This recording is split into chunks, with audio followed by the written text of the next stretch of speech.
The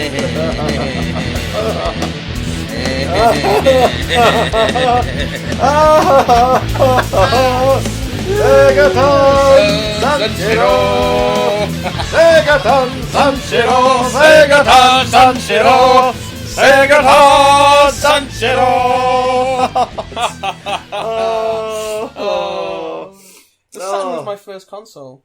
Was so you it? could say Segata Sanshiro was something of an icon for me. Apart from the fact that I didn't live in Japan at the time and had no idea. Later in life, I only saw stills of the ads in the official Saturn magazine, which the British version of which was actually really good and edited by Richard Ledbetter, who now runs Digital Foundry.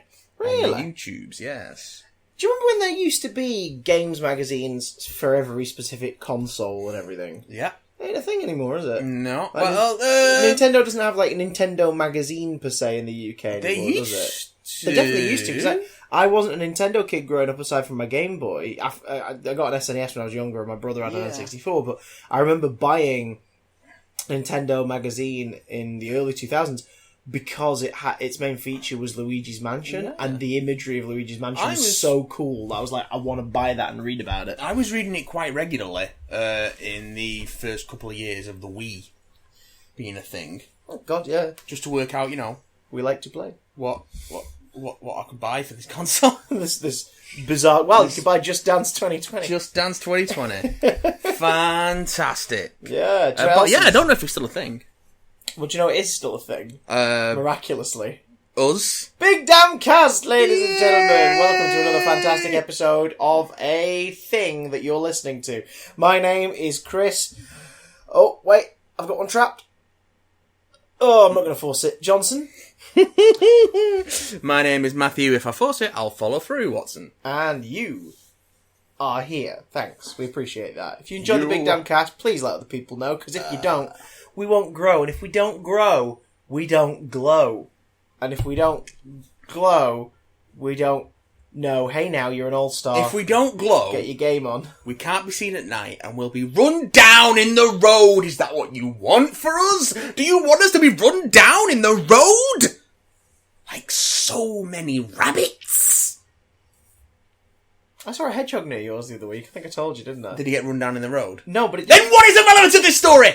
It waddled toward me and Lou. It's when Lucy and I were walking over. It waddled toward us. I was just like, is that a guinea pig? Because, we were drunk. But also, this thing was in the middle of the path. And it was confidently walking towards us. We were like, this has got to be like a household pet that's got out or something. This thing. But then it got close to our shadows, spotted us and scurried away. And that was when we were like, oh my God, it's a hedgehog. And we went and said hello. Having seen a hedgehog up close, how do you feel the art team for the Sonic the Hedgehog movie did in terms of representing the realities of a hedgehog on film?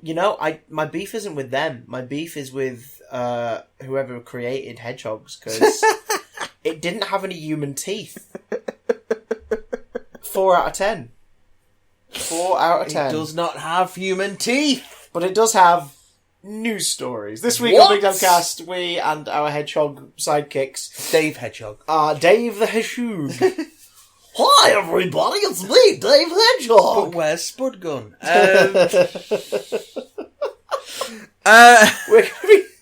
We're going to be giving you some spoiler-free opinions on Netflix's latest sci-fi fantasy offerings, namely Jessica Jones Series 3, aka the final MCU Netflix property. Yep. We're also going to be talking about...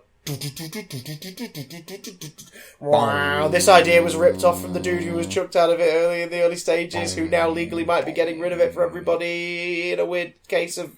I kind of want him to, succeed for, moral reasons, but at the same time, that would suck. It kind of sucks. Stranger Things, season thrice. We're also going to delve a little bit into your emails. We've got some talk about finales, good or bad. But before that, Matthew, what pop cultural bullshit's been going on this week in the world? Well, do you like the new Sting? It was pretty good. It's pretty good. I worked all the last 30 seconds on that. Disney are continuing their live-action juggernaut Not that juggernaut either. Oh, God. They are continuing to push forward with their live-action projects to the point where this week we got not one, but two juicy tidbits. The least controversial of the two has to be the teaser for Mulan's live-action remake. Yeah, which is hitting in spring of 2020. Which they've made a point of saying is not a direct remake of the animated film. I don't think we're getting Mushu somehow. Yeah, and it will not be a musical. Now, once upon a time, when these remakes were first churning out, I think around the time of Jungle Book in our first year, I said that these movies are pointless. You can't reinterpret them too much because they won't dare do that. But the only Disney Renaissance remakey thing that would kind of excite me is Mulan, just because I would love to see a story like that, with that, set in that part of the world, with a cast of non-white American leads. No, you're definitely getting... And those visuals, that would be very cool to see in mainstream Hollywood. That would be a way for them to do something kind of cool for movies and representation in film in general. Yeah. But also because I'm not as attached to Mulan as I am to a lot of the rest of the Renaissance. Yeah. It just it kind of escaped me a bit. I didn't see it in cinemas. I didn't have it on VHS. My first exposure to it was watching it at do you remember when Morrison's had a creche? What? Right, so our local Morrison's used to be a Safeway. Yeah. And shortly after it became a Morrison's, it had a creche. No. So it had mini ball pit, playpen thing. Nah. True that. You're lying to me. And I was about 11 or 12, so if it was a big shop or whatever, they'd pay the £3 or £4, and my little brother Toby would go in, who was 6 or 7, and I'd just sort of hang out in there because it was more exciting than shopping. You're fully lying to me. And one time, I think my mum went shopping a few places. She was gone for a good hour and a half, and in that hour and a half, I just whacked on a video that was in the the TV area, whatever, because all the little kids were playing on the playpen. Yeah. And it was Mulan, and that was the first time I watched Mulan. And I was like, it's alright. I like it. Well, shit. My wife loves it. She and her sister sing the songs at each other a lot and quote it a lot. But because I'm not as attached to it, I guess that gave me enough of a dissonance to be I don't mind seeing that one remade, just because I'd like to see the cool stuff that would come out of a live-action version of Mulan. Let's Get Down to Business is pretty great, right? The songs are really good. The songs are really good. It was never my thing. A Reflection is a Mulan one, isn't it? That's gorgeous. A Girl Worth Fighting For, that one's really good. Dear Man, yeah, let's get down to business to defeat the Hun. It's cool. That's cool, but it's one of those where I'm you could tell that more straight and not do a remake of the animated one. And that looks like the route they're going down. Yeah. Although, if you see from the trailer, there are some nice visual nods to the animated one in a way that is more like a visual nod sort of hat to that. This looks like it's going down the Jungle Book route. Yeah. I think we'll definitely be getting a training montage or 3. Yeah, oh god, yeah. Jungle Book's only flaw, the Jungle Book remake's only flaw, really, was the songs. Yeah. They should have chose to either put all of them in or none of them in. Because Bare Necessities comes out of nowhere about 50 minutes in. Yeah. And then I Want to Be Like You happens sort of. And it's really weird and confusing. It's wait, what? Why were there just 2 songs in this movie after the 45-minute mark? What's happening? Whereas we get a version of Trust in Me, don't we? Over the credits, yeah. Which is, I think, a good way to do it. Almost you should have just put the songs over the credits over the credits. It's and here's our tip of the hat to the animated original. Yeah, do you know what I mean? Or put them all in the movie and stick a couple more in there beside those 3 songs that were recorded. Yes. Mulan is avoiding that. It looks like Mushu's not going to be in it, and again, I'm kind of fine with that. Yeah, I'm also fine with that. But also based on the trailer, it looks like they're not doing the Mulan disguising herself as a young lad. Do you think? But there's no other imagery showing her in disguise. But that does lose something that would be kind of cool to see in this day and age, which is because I don't know if is Li Shang in it.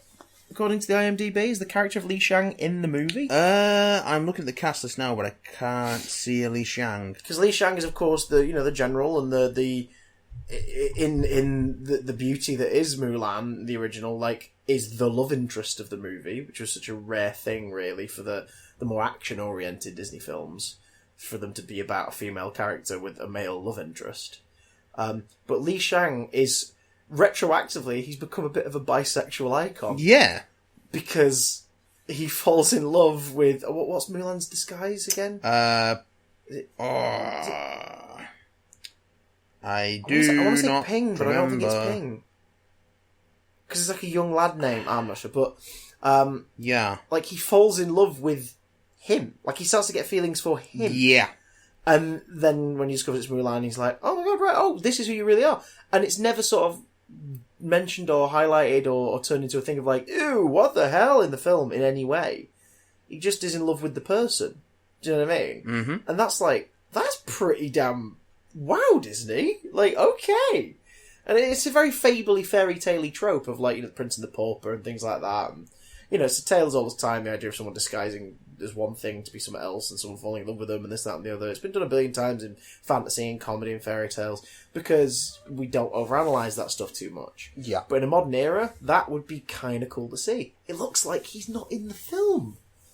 It's like, oh, okay. Unless they've just changed the name and they've got a different character filling that role. Maybe, but will he be falling in love with a young man and then a young woman? And do you know what I mean? We can only hope. I don't know.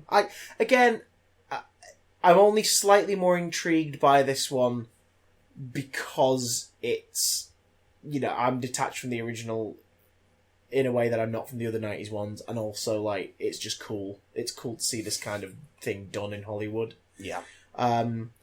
It's definitely more exciting than the third bit of Disney that got snuck out this week, which was another trailer for Maleficent. I completely missed that. Yeah, it's. I wasn't huge on the first Maleficent. I wasn't huge on the first Maleficent because I like the idea of, like, hey, you think you know the story, but what about this? But that is a trope that's been beaten into the ground now. Yeah. Like, it's been absolutely beaten into the ground.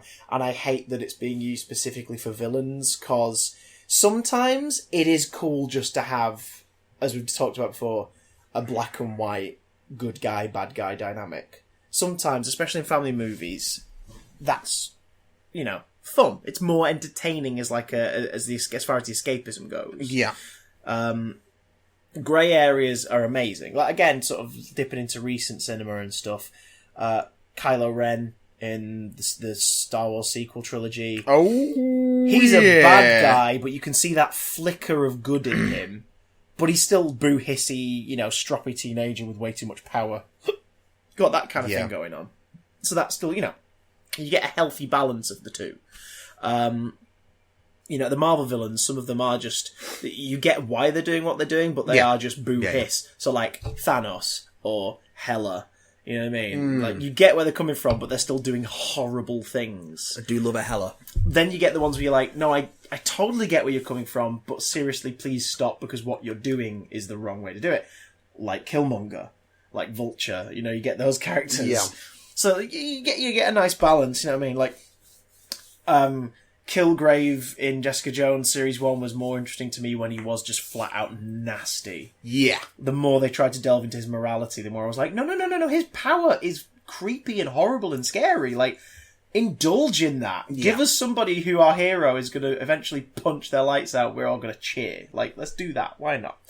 Maleficent, this film, the original was like, oh, she's not really bad. A horrible thing happened to her. She was essentially violated that led to her going down a certain path. But then they hastily remake Sleeping Beauty in the last 10 minutes. And it's like, what's the point? The sequel is sort of doing it again. It's showing, like, her upbringing and the people in Aurora's life that now make her act out against them on purpose. Witness the side of the story you never knew.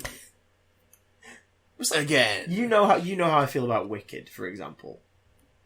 It's got some great songs. I mean, maybe. What is this feeling is great. That's a great song. No One Mourns the Wicked. Or Wicked, whatever it's called. The opening, like, Gambit. That's beautiful. It's the X-Men origins of musicals. Like, this is a story I didn't need to know, and by knowing it, I now hate the actual thing. To be fair, it is based on a novel, so it's not true. It's not necessarily the fault of the production, but yeah. And it's not the fault of the show, but it's the more that the story that he's being told is pointless. Yeah, and the fact that again it hastily remakes Wizard of Oz in the last 10 minutes, which is weird because it's like, wait, did Dorothy go on an adventure with the nasty piece of shit you turned into a scarecrow or whatever? And it's like, wait, what? Oh, and the lion's casually mentioned as just a lion that escapes and stuff. It's like, what is this? Sure. This is so stupid. But remember, these things are sent to trials. Anyway. Oh, Galinda, what a bitch. But the point is... Galinda. I'm surprised no one's ever done a Galinda. But that's not the only Disney flick we got something about this week. No, probably the most exciting Disney news this week. And again, like, when we say most exciting, we mean the news we're about to speak about, not that the film that it is involved with exists. I mean, it's another pointless live action remake. It's another pointless live action remake. But so the live action remake of Little Mermaid has found its Ariel in 19-year-old Halle Bailey. Well, good. She's not 15, so it won't be creepy when people fancy her like they did with the original cartoon. But yeah, so she's a young up and comer. She's done a lot of work as a child actress and musician. Yeah, she's part of a girl group, isn't she? It's like a duo. Yes. So they've hired someone with pipes to play the role, which is nice because so far all the musical ones have hired people who aren't known for their singing. Yes. And as a result, you've had some who can hold a tune, but weirdly are auto-tuned, or ones who cannot hold a tune who are auto-tuned. That reminds me of the Beauty and the Beast live action remakes on Netflix. Fuck that movie. I should probably give that a go. Have you not watched it? No. Right, seriously? You and Keeks need to watch it together. You'll have a blast because it is... I feel like blast might be the wrong word. No, you'll have a great time shredding it to pieces, I promise you. I think she might have seen it, actually. It's not good. And it's also that thing of the attitude of these films, which Tony Goldmark on Some Joke with the Camera's YouTube channel made a great point of this. He has a series called One Movie Later, where they watch a film. He talks about it beforehand, and then they all get together and talk about it after they've seen it. And they've been covering... They always do films that have tangential links to the Disney theme parks. So the live-action Disney remakes all get part of the series. Oh, yeah. This year he's been doing the 2019 trilogy, 2 parts of which are already out, Dumbo and Aladdin. But yeah, he goes on to say that what these films tend to do is the changes they make tend to be, that was alright, so that was a dumb little thing in the original, but we're going to explain why it has to happen, or we're going to explain why it happened. Do you know what I mean? So Don't do that. In Aladdin, Jafar wants power. Why? Well, I guess we'll explain that so it's not just dumb and open. It's just like, what? No! Beauty and the Beast is full of that. Yeah. Full of, people always mention, why did this happen in the original? No, they didn't. Like, stupid, snarky, like, freaking Collider articles and stuff mention that. Yeah, well, we're going to explain it away. It's like... It's Stockholm Syndrome. It's really, really dumb. But anyway, back to Halle Bailey. So Halle Bailey has been cast as Ariel in The Little Mermaid. I have no idea who Halle Bailey is prior to this, but she looks perfect for it. She's like a little ray of sunshine. Yeah. Attitude's great from interviews I've read. Like... Again, vocals, great. Hiring a singer who is also a performer. Who's a young performer who is as far as like world famous, is a relative unknown, which is good because that won't distract. It won't be, that's Emma Watson as Belle. Do you know what I mean? It'll be more like, a lad who played Aladdin. That dude. Aladdin dude. To be fair to him, he didn't have a great deal of charisma. No, but at the same time, no one was looking at it going, it's such a body as Aladdin. Yeah. It was, that's Aladdin. Whereas everyone was going, it's Will Smith as the genie, instead of, it's the genie. So that's nice, but... On the subject of Emma Watson, though, I also watched This Is the End last week. Oh, yeah. That was a lot of fun. Is it? Yeah. Alright. Anyway, back to the... I like a lot of the people involved in that, but everything I've seen from that movie, I'm just like, I don't know if I want to watch this. I'll tell you some more about it later. Okay.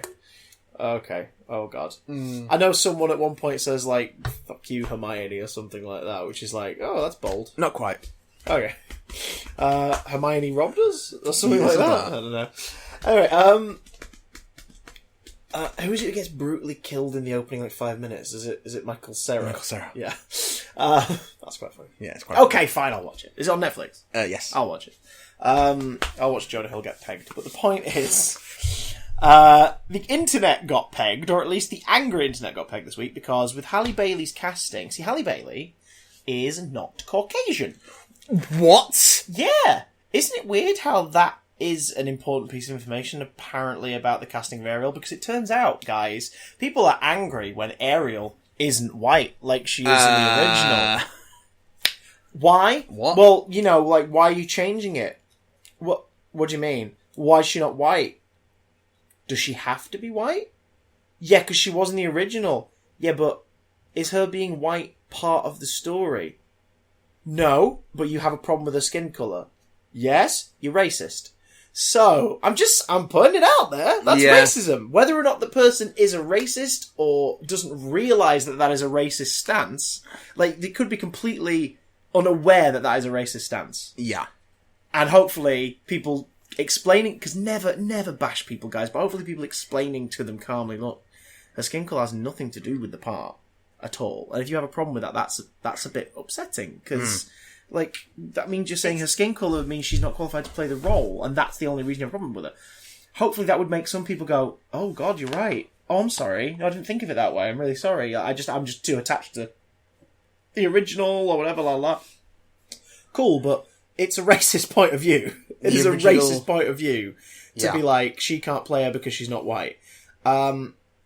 Especially because somebody tried to justify that by saying, well, the story is Danish, so she should be white. It's like, cool, the fictional mermaid in a story that doesn't take place in Denmark, even. Never mind the fact she's a character who's from a fictional race of magical creatures that live in the sea. Yeah. Never mind that.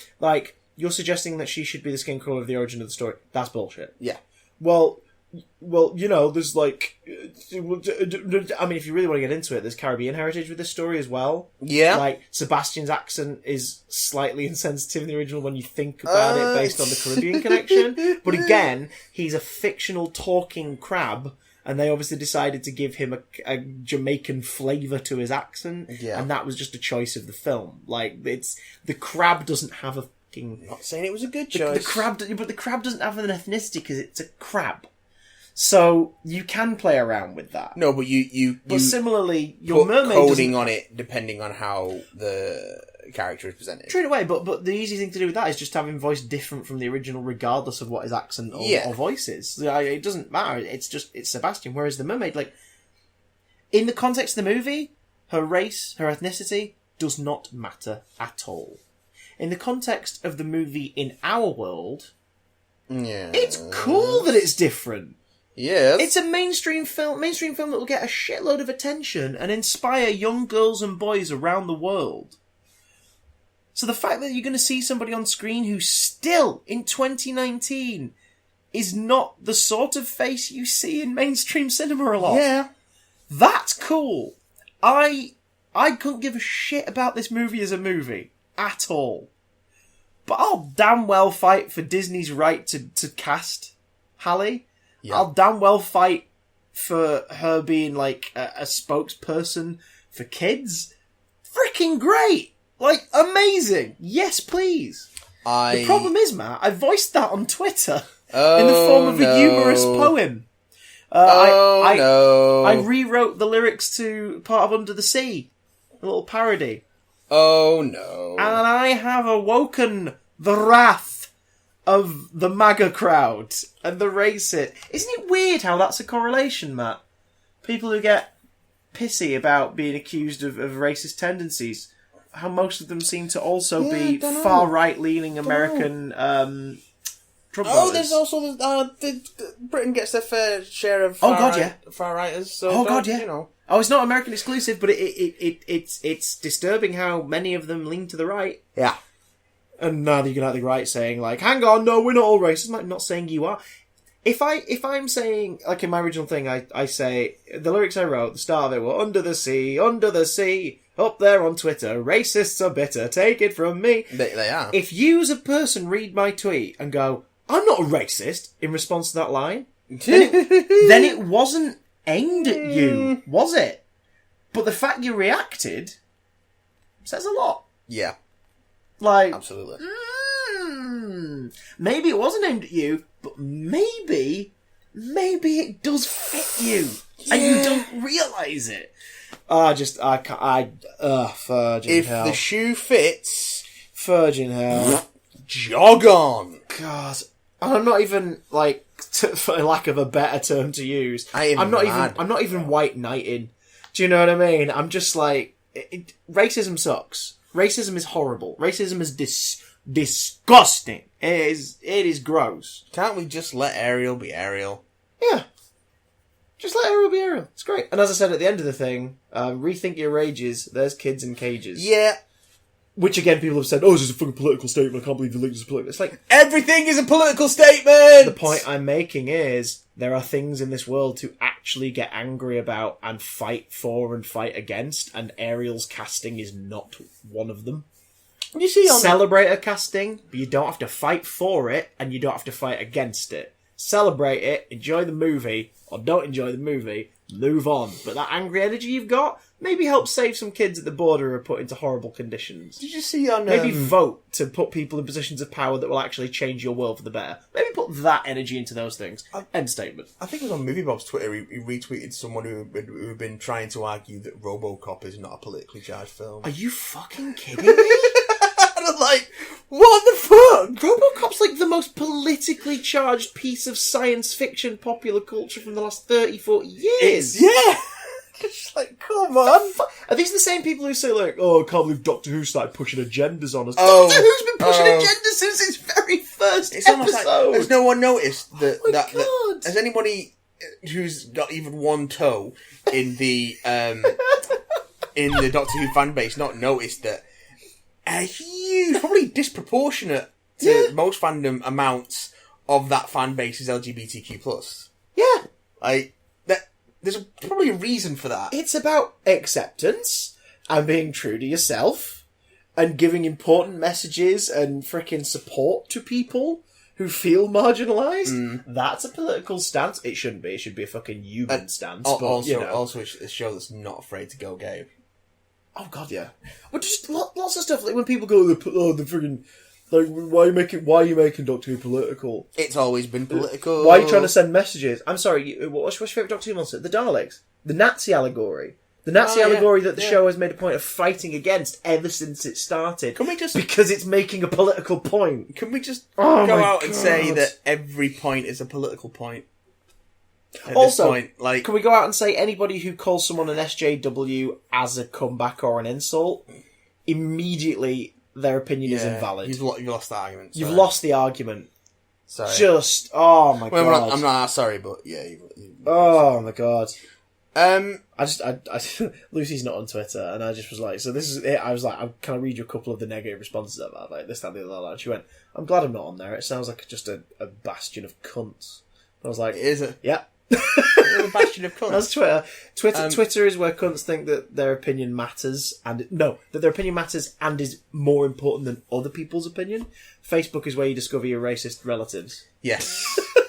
That's very true. And Tumblr doesn't even have boobs anymore, so what's the point? Yeah, what is the point? Let's all get off the internet. No, more Stop boobs, listening please. to this podcast. What? No, keep listening. Because speaking of cunts, yes, let's talk about Jessica Jones. Right, wow. Okay. Starters, just remind you guys, this is spoiler free. Don't you worry. Matt is going to be reviewing Jessica Jones Series 3. But second point, wait, what? No, this is a show that's full of awful people. Oh, thank God. I thought like Kristen Ritter would come to your house and punch your cat. Jessica does kind of top the list of those awful people at times. Oh God. In this series in particular? In all things ever. Just in all things. If there's like a set of rankings of characters who are bad people, guess who's near the top of it? Jessica Jones. But we love her anyway, because she's Jessica Jones. So, did you see season 2? I did see season 2 of Jessica Jones. I did indeed. You. So you are aware of where the status quo of that show season ended. Yes. So just to recap, mild spoilers for the first 2 seasons. No, not mild spoilers. Big spoilers for the first 2 seasons. But hey, they're the first 2 seasons, and this is season 3. So what the fuck do you expect? It started in 2015. Catch up. Yeah. Oh my god! It started in 2015. This is also the final Marvel Netflix show. It is final season. This is the last one. Show. Down to various reasons, but it appears to mostly be rights because it was not constructed as such. Well, it was just Netflix never gave they're underperforming as the reason for cancellation. No. But I don't think they are. Happened to all of them. Yeah, and based on when Disney Plus is starting, which is toward the end of this year, and when we first got cancellation, which was Daredevil about a year and a half ago. It was last. No, it was just last season. It was just under a year ago. It was like sort of September, October time that it was confirmed. And then shortly after that, Luke Cage and Iron Fist were confirmed cancelled too. And then earlier this year, Punisher and Jessica Jones were confirmed. It seems like it might be a rights thing because what we know of the Marvel Netflix deal is that Netflix have the exclusive rights to those iterations of the characters for up to 2 years after their cancellation. Fun. Which means if they were cancelled, after 2 years, Netflix could choose to keep the shows on or take them off or do whatever they please with them. But after that time, Marvel could do something else with those iterations of the characters. Yes. So if Marvel say... And that's in terms of release. So if, say, Marvel wanted D'Onofrio's Kingpin to appear in an MCU movie, which they really totally should, and he keeps going on about that, yes, please, that would be fun. I'd love to be in a Spider-Man movie. He keeps saying it, and I don't blame him. They could... Daredevil cancelled last October? Yeah. They could start shooting D'Onofrio as Kingpin after this October, as long as whatever the project was came out after the following October. Is that how that works? Yeah, it's they have the rights to the characters for 2 years in terms of projects and product.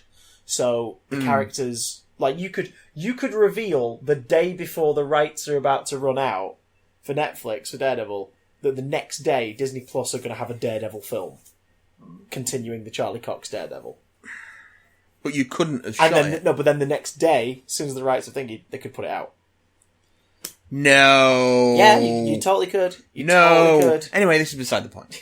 People might try and fight it along the way. Netflix might try and fight and be like, you're already working with them. And it's like, yeah, we've not released anything. Not only do I not believe you, but this is irrelevant. Irrelevant! There you go. But interesting. Now we're YouTubers. So, YouTube. Jessica Jones. Hi. Traumatized, former superhero Private Eye. She has powers. She has problems. So at the end of the last season saw a wedge driven between her and her foster sister / best friend Trish Walker, after the reappearance and subsequent death, subsequent murder, may we say, of Jessica's biological mother, and sort of left that at a sort of impasse, but also left Trish with maybe powers? Because Trish is, of course, a screen version of the Marvel character Patsy Walker, aka Hellcat.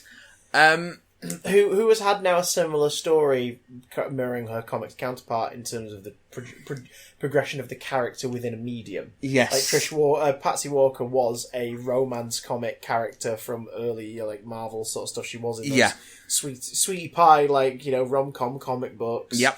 And then eventually she got folded into the Marvel universe. Well, it was when they made a push to do a bunch of new female characters in the late 60s, early 70s? Yeah. 70s, I think, for Hellcat, yeah. And because that's where also we got Night Nurse from. Yeah. And that was... Yeah, they reintroduced Patsy Walker as Hellcat. Yeah, they were like, screw it, let's take the character in the romance comics. Let's confirm that those romance comics happened. Originally, she was just the cat. Yeah. But in this... and then someone at DC probably knocked on and went, yeah, you've now got two characters that are very close to one of ours. Yeah. They're like, okay. Let's make it yellow and call her Hellcat. In Hellcat. in this version, in this universe, Trish Walker was formerly a child star known as Patsy, who was in the titular show. She was the title role on the show It's Patsy as a child, and then later on became a variously successful musician. And she did that one single that was awful. I want you, cray cray. Oh God, yeah. Yeah, it's bad. Oh God. And then later on a talk show host, but she's ever since Jess got her powers, she's had a hankering to be a hero. So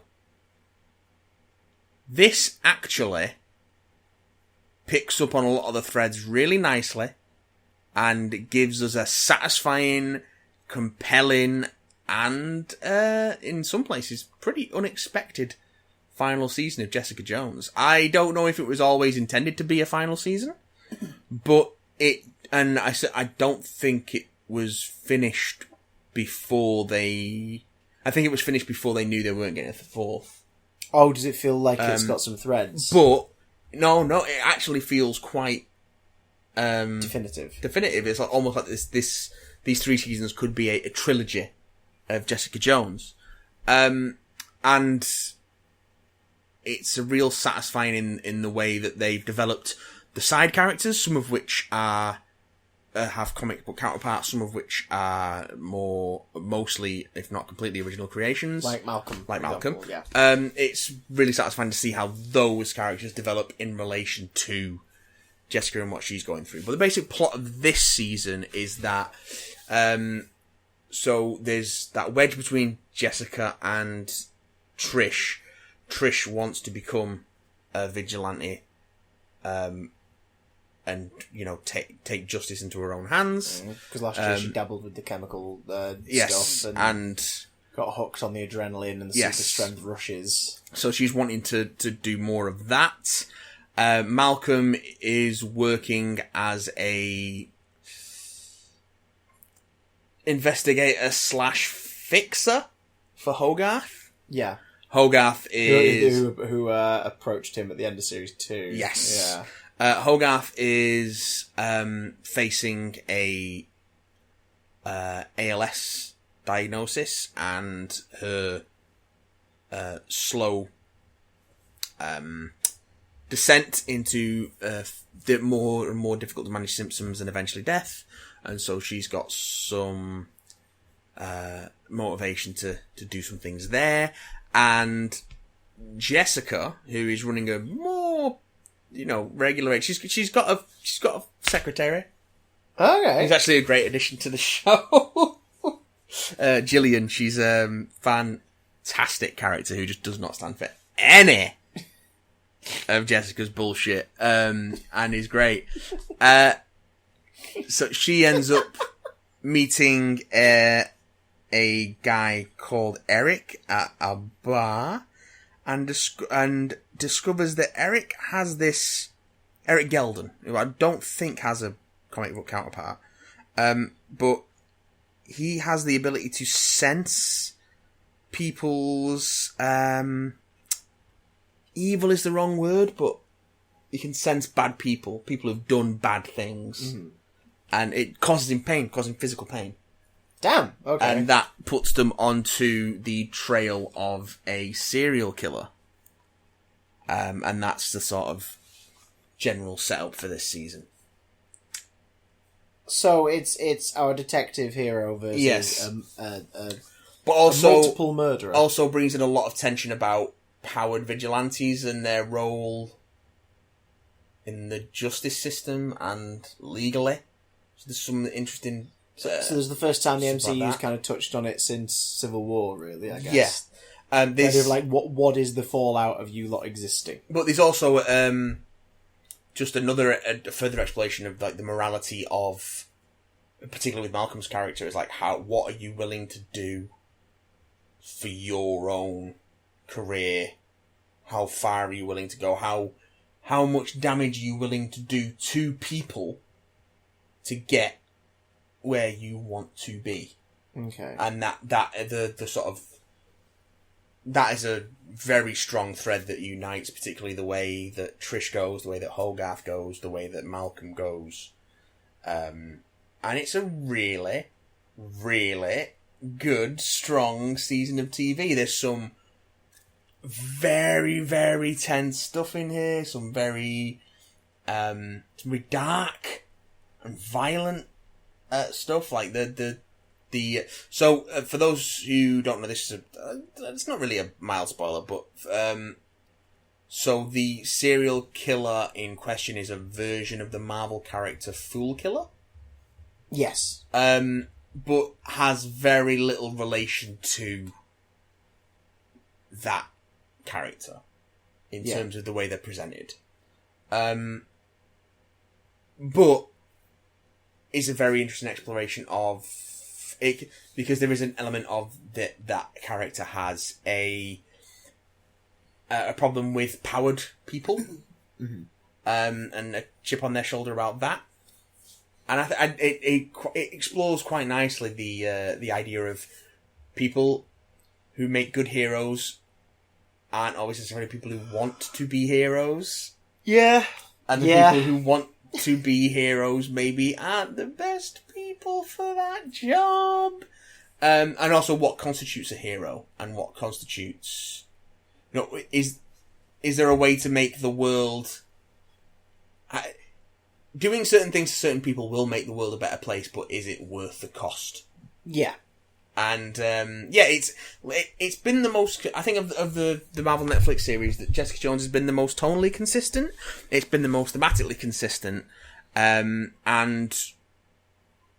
probably stands on its own as a work better than any of the Netflix shows. I've not watched Series 2 of Luke Cage yet, or Punisher, for example, but, like, Jessica Jones is the only one that feels like it doesn't require extended knowledge of the rest of it to get. It absolutely doesn't.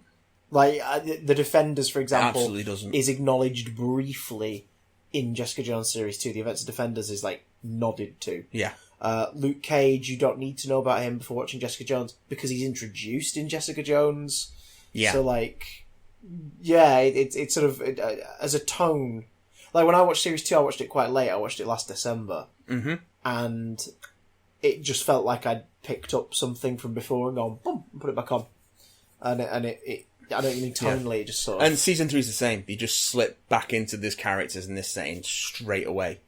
Is there more sort of Easter eggy, fan pleasy stuff tucked away in this series? There's a little bit, but never to the point where it's distracting. Because I think the only series I can think of that actually kind of indulged in that a little was Daredevil Series 1. That's the only one I can think of. Yeah, and then like, he never places paid a lot of and it names off. And like Stiltman's legs in the corner and things like that. I can tell you something. Your boy Eric Geldon, yes, is a reimagining of an existing Marvel character. Who is that existing Marvel character? Mindwave. Jesus. Mindwave? Who the fuck is Mindwave? Mindwave first appeared in Daredevil 133 in 76. Okay. And was created by Marv Wolfman, Bob Brown and Jim Mooney. The character subsequently appears in Captain America 319 in 86, so 10 years later. Jesus. In which he is killed by the Scourge of the Underworld, who's this mother trucker, who I didn't remember who it was till I looked at the picture. I was like, oh, yeah, I've seen him before. Oh, okay, yeah. Here is Eric Geldon's entire character history. You ready for this? Okay. 3 paragraphs. Alright. Mindwave was a megalomaniac criminal possessing mental abilities heightened by his own inventions. He robbed banks in Europe and America until stopped by Daredevil and Uri Geller.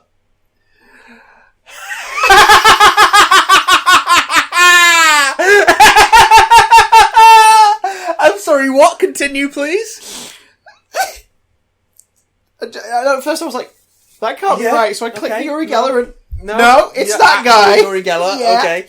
At the time, he utilised his think tank capable of firing various weapons. What? My apologies, I don't understand. Google just chimed in. We upset Google. Mindwave's mental abilities failed to warn him about the Scourge of the Underworld, who killed him in the Bar with No Name massacre. That was in Cap. Okay. So he I thought you were literally going to say he just killed him in the back. He literally just pops up briefly in another Captain America story that gets killed at the Bar with No Name. Brilliant. Mindwave was later among the 18 criminals, all murdered by the Scourge, to be resurrected by Hood, using the power of Dormammu as part of a squad assembled to eliminate the Punisher.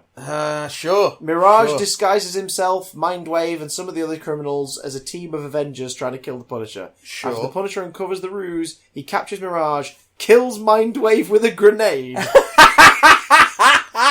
and leaves him with the grenade as a booby trap for the other criminals to find. Yeah. There's been a second Mindwave who got involved in a Thunderbolt storyline, but... Sure. Yeah, he's telepathic and that's his thing. I think we can agree that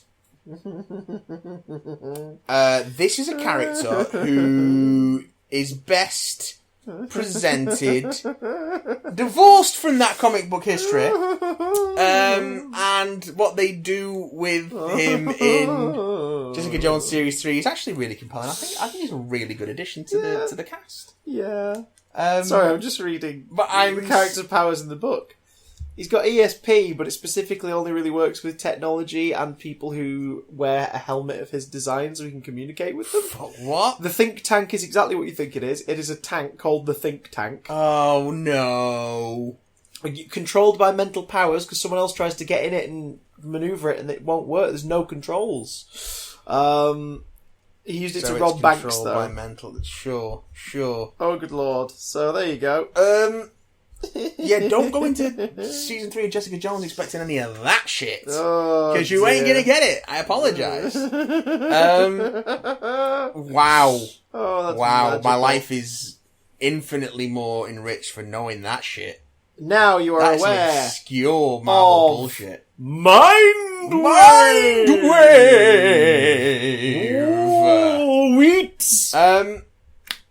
Well, although there's no ESP in Jessica Jones Season 3, there is another Netflix show that features it very heavily. Yes. And I've not finished this series yet. Yes. I am 5 episodes deep, so I'm more than halfway through. But you have seen it all.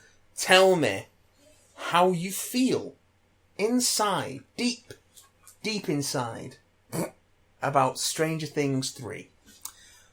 I think it's summed up quite nicely by my friend Livy on Facebook. Yes? She put a status that I read earlier today that says, I think the Duffer Brothers had a bet to see how many near misses they could fit into Stranger Things Series 3. Oh! Now, I don't... In what sense? Well, you're 5 episodes deep. Yes. Lucy and I binged Series 3 over 2 nights, and on night 1, we watched episodes 1 to 5. We watched the same stretch as you in one chunk. No shit, yeah. We did 1 to 3, and then we did 4 and 5. Yeah, so but by the end of episode 5, we were like, alright, a few little weird sort of things here, pacing-wise, and some of the time, like the time that the story takes place makes no sense. It'd be one of those things they've not... They've not thought it through too much. Well, I mean, even though certain characters' plots will take place over varying amounts of time, there'll be the desire to keep cutting back to them within an episode to make sure you don't lose focus on their plots. That's what it'll be. Oh, absolutely. But the only problem with that is the storylines are all interweaving going to a certain point.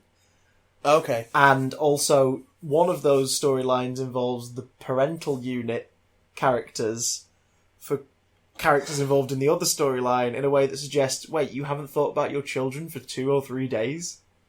It's just kind of odd, but like that's very much a nitpicky thing. Okay. But after 8 episodes, you do kind of go, actually, that is weird. Yeah. When suddenly it's, oh my god, the kids! It's like, yeah, shouldn't you have thought that 2-3 days Well, the ago? show isn't called Perfectly Normal Things, That's is it? true. It's not called Completely Understandable and True Things. I'll say this. I have no urge to revisit Stranger Things Series 2 and 3. Okay. I'm happy to have watched them, but to me, the essence of what I think works best of that show and that concept, the thing that makes me go, oh yeah, Stranger Things, is very much rooted in its Series 1 iconography and tone. Series 3 is excellent television. There is no doubt about that. It is brilliant genre TV. It is a great coming-of-age story arc. once again, the young performers who, as you pointed out before we recorded this, are now like, young adult performers. Some of them, like, they are either about to turn 18 or just have in a couple of the cases. Yeah. For the older characters within the kids groups.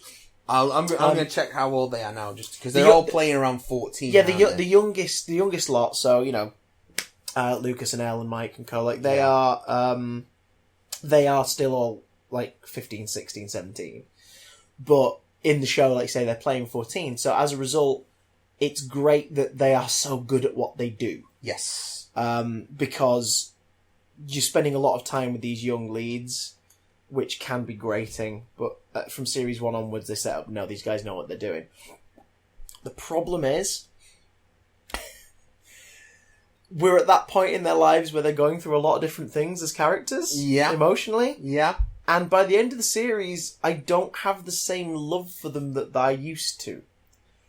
Because so many of them, when you look back at what they do over the course of this story, are just kind of dicks.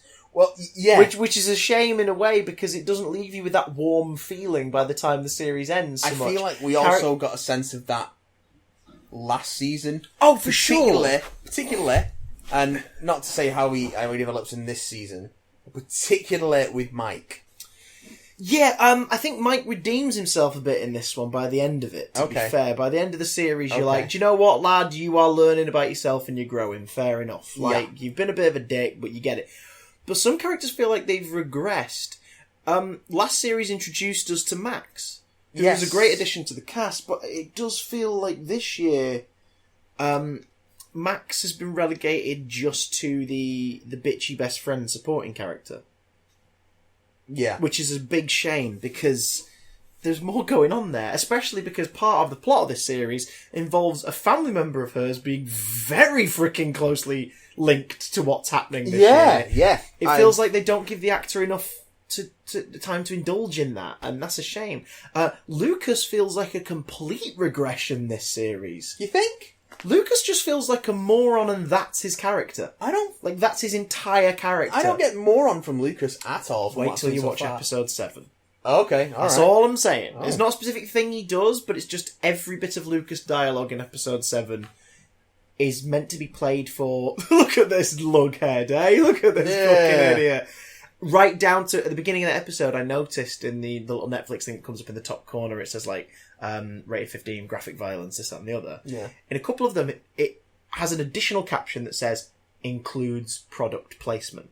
And I thought, well, that's odd to kind of specify that, because we assume that there's some of that going on in this sort of sponsored. Well, even if just because it's recognisable brands, there's a lot of Coke stuff in there. Aha! Okay. Wait till you've watched episode 7. So really, yeah, it's a moment which involves Lucas and that brand of soft drink that makes you go, "This isn't funny." Because it feels like it's been put in here. It's really weird. So strange. It's really weird. But anyway, the basic plot for Strange Things Series 3, after the events taking place in Hawkins in Series 1 and 2, with an interdimensional gateway to the Upside Down and government facilities researching into it and eventually seeing sense and closing that shit down, but stuff's leaking out. Mind Flayer! Yeah, the Mind Flayer, this giant spider-like being looming in the clouds last series in the Upside Down, clearly trying to make its way to our world in some way. And also Elle, a child who's part of experiments, and she's grown up around it all, and she has these sort of telekinetic abilities and the ability to sort of use a gateway into the Upside Down to peer through reality and connect to other people. Like, they're all finally kind of living a normalish life. This is about a year on from the events of the last series. Elle is living with her adoptive father, Chief Hopper, who's once again played by the excellent... I fucking love David Harbour. David Harbour, who... It's so nice to see him in something, A, good, and B, where he's allowed to be good. Yeah. After Hellboy earlier this year. He's... And Hopper has some really obvious tropey story arc stuff at the start of the series, which is a little boring. But then he has a scene with Carrie Elwes in an office that just makes you go, there he is! Oh yeah, of course, Carrie Elwes is in this! Continuing the tradition of casting 80s icons in the series. Carrie Elwes is in this. Series 1, we get a big old the helping, of course, of Winona Ryder in the main role as Joyce. Series 2 gave us Sean Astin as the late great Bob, bless him. Bob Newby superhero. Oh my god, that picture! Oh, so good. And Series 3 this time brings us freaking Princess Bride star himself, Cary Elwes, as the mayor of Hawkins, who is the slimiest of twats, and he's great. And also, doesn't he look super trim? He looks. I did not recognise him at first. And then I was like, I saw his face. I was like, "Is that?" And then it was only when he spoke I went, "Oh my god, it is Cary his Elwes." face is just sort of lengthened. His face is 90s Cary Elwes face. It's very strange. Like, think of him in Robin Hood and think of him now, and that's the same person. But then you look at Cary Elwes in like the late 90s, 2000s, early 2010s, and it's like, really? No, because he sort of filled out a little more in his face. But it's weird. But I wonder if that was on. I wonder if it was on purpose. Almost. It's like, I'm making this. Oh, it's a reference to the 80s. Like me being cast in it is sort of a nod to that era in a way. Yeah. Okay, I'm going to try and look a bit more like I did in the 80s. But also, I think you it's just warthog-faced buffoon. The fact that he spends. The fact that he spends most of the time that I've seen him on screen in this series just with this big shit-eating grin. Yes. But it just changes his face. Occasionally aided by the visual of a giant, expensive cigar as well. God, love it. My God, just the moment I saw him with the cigar, it. the moment in, was it episode 1 or 2 where you see him snip the butt of the cigar, and the thing, I was like, that's going to come into play. But yes, you know, life is going on, but Mike and Elle are now dating, and that's throwing Hopper for a loop. He's getting angry dad territory, which to varying degrees of success for me. Some of it's really entertaining and relatable, and some of it is just sort of like, dude, come on, like you are being too much. Hopper is one of those characters though who is known for going too far. Well, by the end of the series, his emotional state is touched on a bit more in a way where retroactively it makes that first couple of episodes feel a little less cartoonish. But it is sort of like, I don't know, it got me off on the wrong foot with him this series. I disliked him quite a bit after that first couple of episodes because, like, I see where you're coming from, but you and Mike specifically have been through so much. Yeah. There should be a little bit more of a mutual respect for each other there, but that's also down to the characterization choices for Mike as well. Yeah. And Elle as well, a little bit. Yeah. So all that's a pop-in. Lucas and Max are a bit of a thing. Dustin's just come back from a camp, but it's summertime's just starting. When do these camps take the kids away? But anyway, Dustin's coming back. I think they break up in like sort of June-ish, I guess, maybe. And he's been away for a few weeks because it's specifically set over the course of like the 2nd, 3rd, and 4th of July. The story, although, like we said, continuity would have you believe that maybe some of it's set longer, even though never mind. Don't worry about it. That is their big. I think that's the biggest flaw of the story structure for the series is that it does make you go, "Wait, what?" Sometimes it hasn't bothered me yet. No, that's because you're a happy man. Okay, you're a happy man. You didn't make a tweet about Little Mermaid. Oh god, that's very true. I'm so miserable. That's very true. All's well, everything's lovely, but the girlfriend thing's kind of thrown for a loop. Will's missing, just the sitting down playing D&D aspect of their lives. Joyce is getting ready to move, so she and her sons Jonathan and Will be leaving Hawkins soon. Jonathan and Nancy are interning at the local newspaper, being harassed on the regular by a wonderful group of character actors, including Jake Busey. Fucking fantastic. Which is great. And, you know, so things are happening. Steve, bless him, Steve Harrington has got a job working at Ahoy, Scoops Ahoy, which is a kiosk alongside someone from his high school that he never really knew till the job. Who she's still in high school? She's and I think she's just finished. Later on, I think they allude to. She's younger than him. Yeah, but they allude to it toward the end of the series that I think she's just left as well. But like, because he's been out a couple of years now, hasn't he? He's been out of high school. Series 1 was his last year because he wasn't in it last year. I don't think. No. Series 2 is when they all graduate. Oh god, time because this is Jonathan and Nancy's summer job before college. Right, that makes sense. Whereas Steve hasn't gotten into any colleges and he's doing this and sort of playing it off as his choice. So Steve Harrington, once the cocky, twatty, dickhead cool kid from Series 1, is now dressed up as Donald Duck scooping ice cream. After his a brilliant character development in Series 2. Which continues in this. Once Steve and Dustin reunite in like episode 2, it is a joyous moment. So good. But his co-worker is Robin, played by probably the best addition to the series. It's Maya Hawke. Okay. Who is the daughter of Ethan Hawke and Uma Thurman. And now that I've said that... That's why she looks familiar. Now that I've said that, you can see it. I really can. I really can. She's a great addition to the show. And the dynamics going on with that lot are great. They then start to have a story arc, those two and Dustin, and I can't remember the actress's name or the character's name, but Lucas's younger sister. Erica. Erica. You can't spell America without Erica. That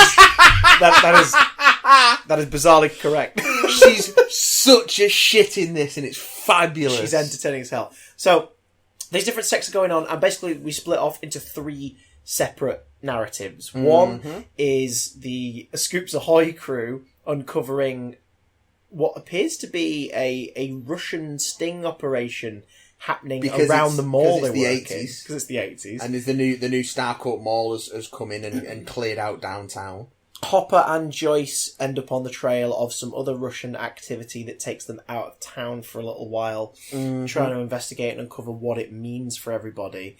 So those 2 plots seem to be completely separate from the Stranger Things ongoing story we've had so far. But they will all lead back to the same place, because our sort of central is the kids dealing with the fact that the Mind Flayer is not only not dead, it's not quite in the Upside Down. Part of it, or at least its consciousness made its way into Hawkins and into this reality. Yeah. And it's building itself a form. Using some sort of zombie-style corruption, 80s, horror trope things going on of people being possessed by an entity, starting with last year's resident cunt on a stick, Billy, Max's older brother. Yeah. Her stepbrother, I can't remember the actor's name, but he's Dacre Montgomery. What's his name? Dacre Montgomery. Dacre Montgomery, a.k.a. the Red Ranger. Yeah. Yeah. He is so good in this. He's very good. Because, Series 1, Supernatural Threat was the villain, but Steve was kind of the sort of the second antagonist to Series 1. Yeah. Until he sort of comes around and is less of a selfish dick by the end of the series. Last year, Billy was very much our second level antagonist.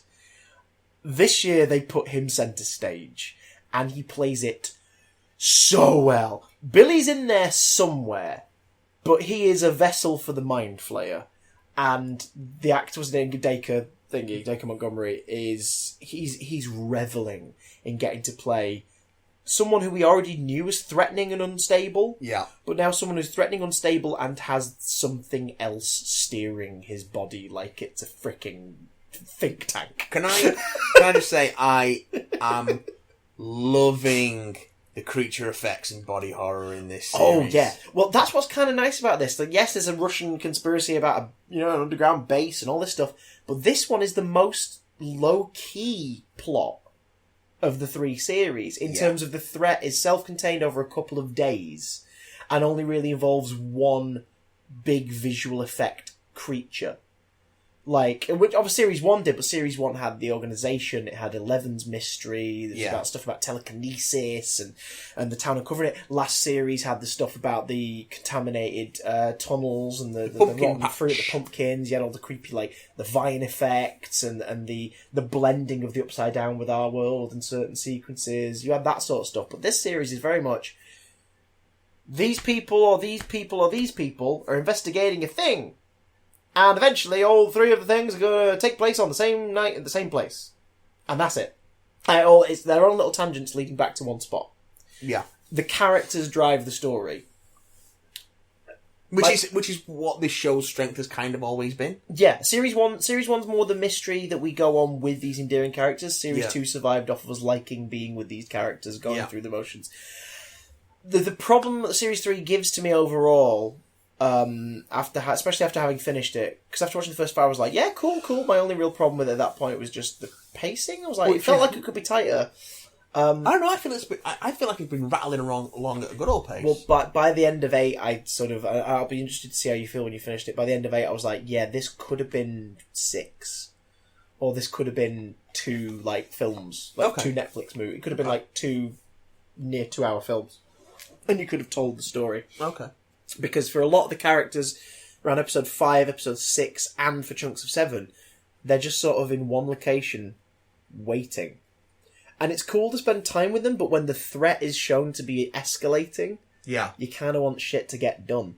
There is a moment in the 8th episode, which I had a quick peek on Twitter because I was curious as to what the reaction was, and it's done what I thought it would have done, which is it's divided people right down the middle. There is a moment in the 8th episode that is a moment of great, like, levity and humour, slap bang in the middle of a very tense section, which I think works as a what the hell kind of moment, but based on how invested you are in the peril, it will either be a fun, momentary, weird little thing that happens, or something that makes you go, for fuck's sake, just get on with it. Get on with it. What's going on? FFS. Because it lasts just a little too long. Yeah. I sort of fall in the middle. Like, I get it, and it's a cute character beat, but I was also like, really? Like, right now? We're at the end of Act 3 right now? Really? Like, people's lives are in danger? If are we not seriously now, doing this? when? Without giving anyone any spoilers, it would act as a really nice end to the series. The lack of involvement of the agency of the previous 2 seasons, and it being very much self-contained to our protagonists dealing with the threat, means that it feels more like an epilogue to the story that was seasons 1 and 2. Okay. If they chose to end it here. There is a thread at the end of it that suggests they don't want to end it here and that they have another story that would continue to focus on something that by the end of this series they haven't actually explained. Okay. That sort of storytelling annoys me a bit because it's the whole, well, we'll find out next year. We didn't, we sort of found out, but what about this thing? We'll find out next. Like, no. Tells me some self-contained stories that make me want more, not demand me making me want more. Well, I think they've got some sort of plan. Well. Whether it's for 3 or 4, I don't know. Well. The Duffer Brothers and Netflix are involved in a lawsuit currently with the other original co-creator who basically has proved that it's 90% his baby. And he's either not earning enough or he's not credited at all because, of course, the show credits it to the Duffer Brothers. Yeah. This guy is not one of the Duffer Brothers. He's in a thingy with them right now that could mean if he wins, the show would either have to be pulled or production of future work on it be pulled. Or both. Now, that's a crossroad moment because I want morality to win here. Like, I work in a creative industry. I don't like it when people steal the people's shit and make it their own. But it also... and pretend it's their own. So I'm like, give this guy his due. But I would rather his due be negotiated, that he gets a shitload of financial compensation.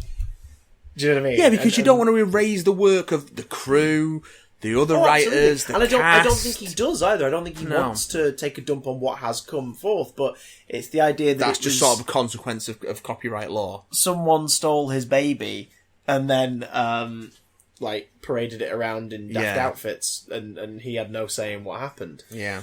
So I kind of get it, but it's also that thing of, I wonder if the thread at the end of the series saying, maybe more, is there so that the Duffer Brothers can create a whirlwind of demand. Yeah. To steer it toward whatever happens in the court case, there is still a show that they are in charge of that continues. So it's an odd flavour when you know the outside politics of it all, but also the scenes before because it's sort of a post-credit scene almost that gives you this, more could be going on. Yeah. Which is a shame, because before the credits roll on episode 8, it's a really nice button to end on. So it's like, okay. Do I want more? I'm not sure I do. I think I'm happy with what we have. And like I said, I don't have an urge to revisit 2 and 3. Beyond, say, like, I'm going to YouTube the scene when Steve and Dustin reunite. Do you know what I mean? Like, but I would revisit Series 1 again. Yeah, I'm thinking of revisiting heartbeat. Series 1.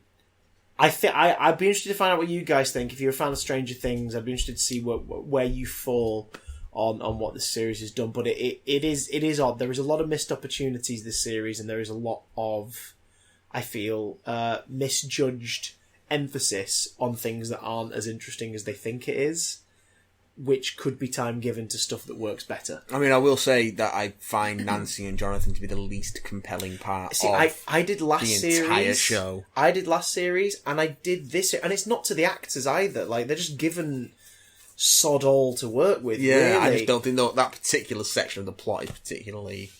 But luckily, that's a fourth branch that then folds back into the Mike and the gang branch eventually, in terms of where the narratives go. Yeah. So it almost feels like a necessary step. But they also get given the coolest set pieces with the practical and digital effects this series, which are nice. You've not got like, minor spoiler alert, folks, you've not got any demo whatevers wandering around. The Mind Flayer is the focus this year, and the Mind Flayer's corporeal form in our world is made from the most fucking grotesque thing you could imagine. Especially, you're about to watch episode 6. Yes. Right.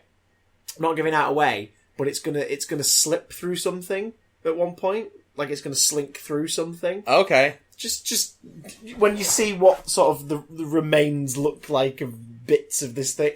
Okay, I'm down. That's I'm the down. shot this series that made me go, So Yeah, like, oh and good lord. It's had a sense of that. It's had a feel of that since the first season. The grossness of the Upside Down. So, But yeah, cool, cool, everybody. It's the Stranger Things. Winona Ryder's great and tiny. She's very small. Whenever Joyce and Hopper stood next to each other, it's like either you look extra tall because she's really small, or you look extra small because he's really tall, and then you realise, no, hang on, in real life she's like 5'1" and he's like 6'5". Yes, that's why you both make each other look even more of what your height is. Well, on the subject of TV shows, we got an email from Sean. And Sean, and I thought this was worth a deeper sort of a conversation. Deep cuts. So Deep this holes. comes in from Sean. He says, "Hello, Matt and Chris. Hello, Sean, Says my old friend. This year there has been quite a few popular shows ending or being cancelled, such as Game of Thrones. Arrow has its final season coming up. Netflix has cancelled its Marvel shows, and I'm currently watching the final season of iZombie. So what TV shows do you think ended in the most satisfying way or wrapped up the best?" The obvious ones that I can think of is Breaking Bad, Only Fools and Horses, 2 endings. Oh yeah, 2. Well, some shows Sense8 end well because they get to do it twice. Yes. I think Sense8 wrapped up pretty well, and Star Trek TNG and DS9 ended well. Also, what TV show do you think was cancelled too soon or did a poor job of ending its run? I think of Dark Matter, a pretty good sci-fi show about 6 people who awake from stasis on a starship with amnesia and have to work out who they are. It ran for 3 13-episode seasons and ended on a cliffhanger because it wasn't a sci-fi original and they had no incentive to renew it. Wasn't that also the plot of Stargate? No, the next. Yeah, wasn't that the plot of that originally as well? Like, they just were on that ship. They're like, why? Wait, the one with Robert Carlyle in the lead role. I'm not sure. Which was like, this is wonderful. Cast the kooky, quirky Scottish bloke in the lead. Why not? I had also just binge watched through it just after season 3 had aired in the UK to this cancellation news. So yeah, TV shows that wrapped up well or wrapped up poorly. Well, I know I'm going to say for wrapped up poorly and disappointing, The X-Files, because they keep not doing it. And I didn't even bother with the season 11 finale. Wow. I just didn't. And that's like your top 3 TV shows. And it's only like seven episodes, season 11. And you couldn't bring yourself to do it. I got to the 4th one, I was like, well, this is the high point, I'm just going to stop watching it here. Was it season 10 where you said, like, it's fine, there's one episode in the middle that's really good, and then the rest of it's just fine? The rest of it is kind of bad. Like, there's one amazing... So, season 10 has Mulder and Scully meet the Were-Monster, which guest stars Rhys Darby. Yeah. And is absolutely up there with one of the best episodes the show has ever done. Wait, is Rhys Darby the were-monster in question? Yeah. Is that the second time he's played a werewolf, then? Does he swear? I'm just going to leave that there. Okay. We're werewolves, not swearwolves. Remember I said were-monster? True. And then season 11 has The Lost Art of Forehead Sweat, which That's a great title. Has another amazing guest star whose name I'm going to look him very quickly because he's you'll have seen him in loads of stuff. When you might not know his name, but you'll see his face and go, "Oh, he's in." He does lots of sketch, little sketch. Is he in the Hall of Fame for? Oh, hey, it's that guy. It's that kind of. He is the. It's the guy who the "What if Google was a person" sketches. Online. Oh God, yes, he's in those. Yes, I know what you mean. He's the Google older fellow with the beard. Yeah. I'm just gonna look up his name. He's really funny in those. That's a College Humor co-production. He's really funny in pretty much everything I've seen him in, including The Lost Art of Forehead Sweat. Oh no, I watched a couple more episodes of that. Brian Husky. Yes, I recognise that face. Yeah, you'll see him in all sorts of shit. All kinds of shit. God damn. And yeah, that's again up there with one of the best episodes of the show. What the hell's the plot of The Lost Art of Forehead Sweat? It's about the man. How do you call something that? It's about the Mandela effect, right? And the idea that the history of the show that we've watched might not be actually what really happened. Okay. But it's played for laughs, like it's played for comedy. Both Mulder and Scully Meet the Weremonster and The Lost Art of Forehead Sweat are what the show would term comedy episodes. Yeah, I do love it.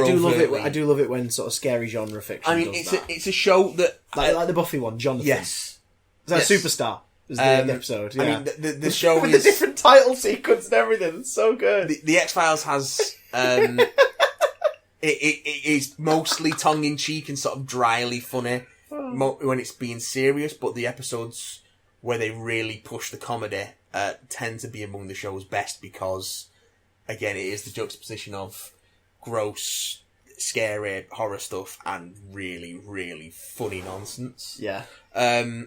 So yeah, but then to the point where, but past that episode, I think I watched like one more, and then I just couldn't push through the garbage that Chris Carter was pumping out. Like, Chris Carter created the X-Files, but he's also the worst X-Files writer. Yeah. So, and then, but even before the revival came along, the season 9 ending was just terrible. Like, it's just this 2-hour-long clip show, basically, that ends on a sort of non-ending cliffhanger. It's just dreck. And the show should have ended at season 7, and it was going to end at season 7 originally. What changed the minds? Money. Yeah, it usually does it. And success. But yeah, it's... The X-Files outlived its welcome. Not to say, there's 2 episodes, one in season 10, one in season 11 worth watching, but the rest of those seasons you can just kind of fucking ignore.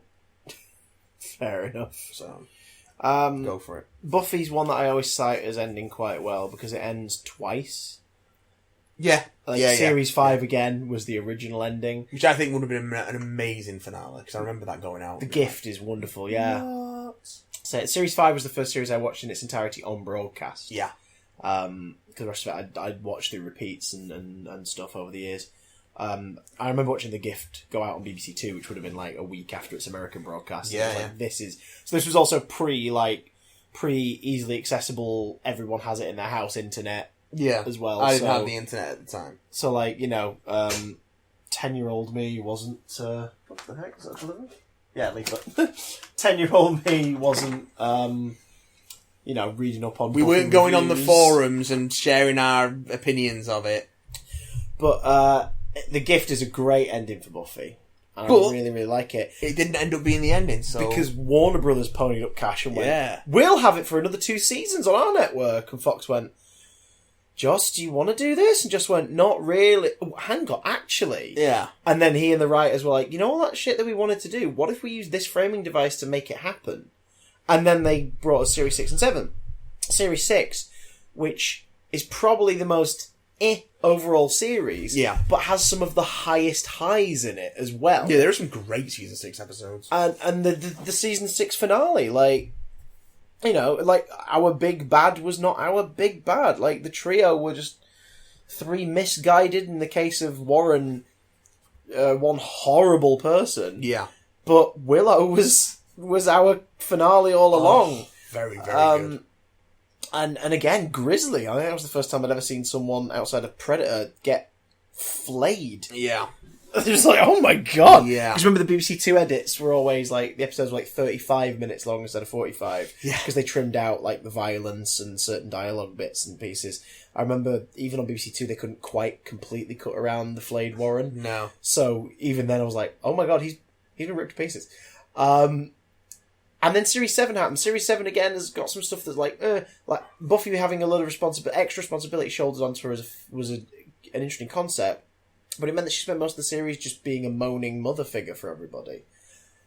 But then by the end of Chosen, the last episode of Buffy is a doozy. Which I still haven't seen. It's so good. I know exactly what happens, but I've just not actually sat down and watched it. It's amazing. I love you. No, you don't. But thanks for saying it. Mm-hmm. It's so good. And the last shot is just perfect. And set up the excellent continuity that ran into the Dark Horse Season 8. All that's finished recently, and now Boom Studios have the comic rights to Buffy, and they've started a new series called Buffy the Vampire Slayer, which I bought Volume 1 of. Yes. Which is basically Ultimate Buffy. So, it's the Season 1 setting again. It's based on the characters and stuff you love, but they're starting it from scratch. That's kind of like what IDW did with Power Rangers. Yeah, same sort of thing, because they've got an Angel series as well. Yeah. That coincides with the Buffy one, and starts a week before the events of the Buffy one does. So it's not Angel spinning out of the Angel TV show, it's Angel's comic based on his POV from the moment he arrives in Sunnydale as we learn more about who he is, why he is, and what's happened. Interesting. It's good. Like, it is some good shit. If you're a fan of the show, but you don't want to sort of try and follow a much longer extended continuity, this is a great way to sort of recapture the vibe of the thing you fell in love with and see new stories. Other ones. Buffy's got a nice one. Sopranos. I've not watched the show in its entirety, but I have seen a chunk of the last series and I've seen the finale. Well, this also came up if you've seen Lindsay Ellis's recent Game of Thrones video. I've finally watched it, yes. The Sopranos finale comes up in that, and I can only imagine what I would have been like watching that finale. I think she words it quite well, because it's like, the way it is shot, that final scene alone, it implies a lot more than what's just happening. Yeah. So it's very much it is left open to the audience, which is how Angel ends. Angel ends with them in that alleyway, the 3 or 4 that have survived, about to face down. Essentially, hordes of hell, including a fucking dragon. What TV tropes would... And it ends with them charging into fight. It ends. What TV tropes would term a Bolivian army ending? Yeah. That's a good one. But that's great, because it sort of is like, it ends on the status quo. Yeah. It ends on, this story never ends. Sometimes you get the best endings due to unfortunate circumstance. Nothing ever ends. It's like Angel, they did want to do more. Their plan was to do more, but it wasn't picked up. So as a result, they rewrote the last 2 episodes during production of the season. Yeah. And Sarah Jane Adventures ended way before its time. They had shot Series 4 and half of Series 5 in one block. With the intention of giving Liz Sladen a break, because not many people knew, but some people knew internally that she needed time out, and of course now we know it's because she was having treatment for cancer. But the intention was to have like a year and a bit off, and then come back and shoot the second half of Series 5 and Series 6. Yeah. Instead we only got, what was shot, because she passed away in 2011.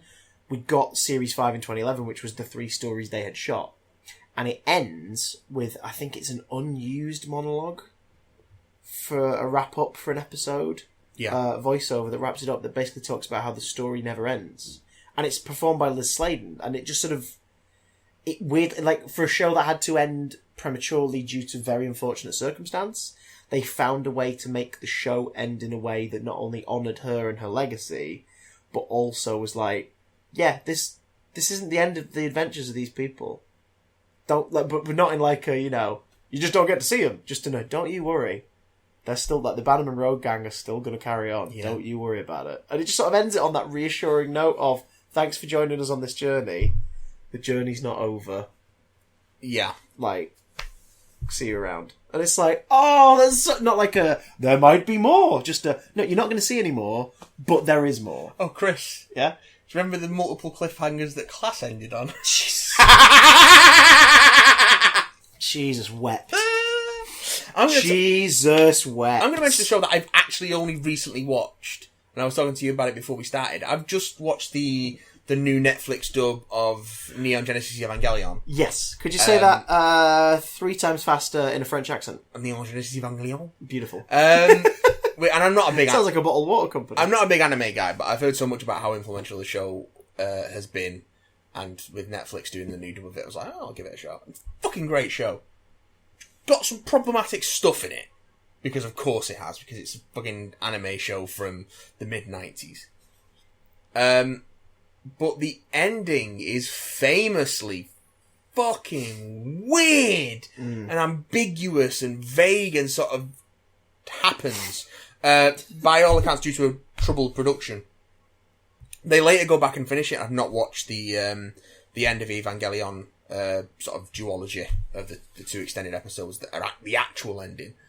But yeah, in terms of that, all the stuff that's built up in that show and what actually happens in those last 2 episodes, it's just such a hard left swerve that sort of comes out of nowhere. You're like, what the fuck? So that's one that's worth mentioning. With 2 options as well. Yeah. Just, like, that's a rare one where it's like, you get to experience it twice. Yes, I need to watch the actual, the end of Evangelion, as it's called. Or End of Eva, I think it is. I need to actually watch that. But yeah, I think there are some shows that... one that comes to mind is Dark Skies, which is a sort of X-Files counterpart from the 90s. Yeah. Which was about... how did that end? The sort of period... It ended on a cliffhanger because they didn't get renewed. Oh. But it ended on a... And it was sort of like... It's Majestic 12 of the sort of real Men in Black scenario, but there's actually been an infiltration by aliens already, and we're sort of at war already, but it's underneath, and it was all like 60s period stuff. But it ended on a cliffhanger and never got renewed, so I was like, oh. Damn it. That. Sometimes, though, that gives you more Yeah. to work with as a viewer. Like, you remember it more fondly because you know how open it is. But also... But then again, definitive endings can be, like, Breaking Bad is, to me, one of the best endings. It's just so good. And Vince Gilligan, the show creator, has said specifically, was like, yeah, that was where I wanted to end it. Some things are different in the last episode than what I imagined 4 or 5 years prior. But that's because the journeys that we went on throughout the seasons kind of shaped things a bit differently. But Heisenberg specifically ends up exactly where I always imagined him ending up, in the exact same context. And his arc, and it's like, damn. And again, it works so well to the point where I've never watched Better Call Saul because I think I'd like to spend time with Bob Odenkirk's character again. Yeah. But the notion that other characters come into it, I kind of don't want to meet them again. But you also know where they're all going as well. And I think that's why I'm a bit like, I don't want that diminished return of maybe learning too much about them, because what I learned of them and the time I spent with them in Breaking Bad was so beautifully contained. But I don't know, I'll give it a go at some point. Yeah, Justice League Unlimited. Oh, of course! Ends on that 2-parter, which is a Batman Beyond story that then segues back into a Justice League story, because it's Terry McGinnis interrogating an elderly Amanda Waller about something. Oh. And it ties back in, like the 2 series collide and tie in. So it's sort of because they didn't know what the future of Batman Beyond would be at that point. They knew there wasn't any more season in the pipeline, but it hadn't been canned. So they were like, this is our way of giving a finale to both, if need be.